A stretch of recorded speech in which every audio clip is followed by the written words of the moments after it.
বলেছিল আমাকে যারা চেনে তারা ভালো মতনই চেনে।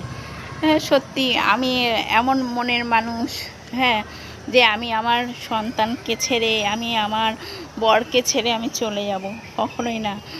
আমার মাঝখানে যদি ভাঙনও ধরার চেষ্টা করে, তাদেরকে আমি কিন্তু ছেড়ে কথা বলবো না। অনেক কষ্ট করেছি, অনেক জীবনে অনেক কষ্ট করেছি, কিন্তু কষ্টটাকে সবসময় মাথায় করে তুলে রেখেছি। কিন্তু এখন যারা আমাকে কষ্ট দিচ্ছে, তারা ভেবে রাখুক যে তার কিন্তু শক্তি নাই, তার কোনো কিছু করার নাই, কিন্তু ওপরওয়ালা আছে, একদিন না একদিন সে দেখবে। এখন তুমি আমাকে কষ্ট দিচ্ছ, কষ্টটা একটা ডবল পাবে। আর আমার আশা, আমি তার ওপরে, ভগবানের ওপর বিশ্বাস করি। আমার কেউ নাও থাকতে পারে, কিন্তু ওপরওয়ালা আমার আছে।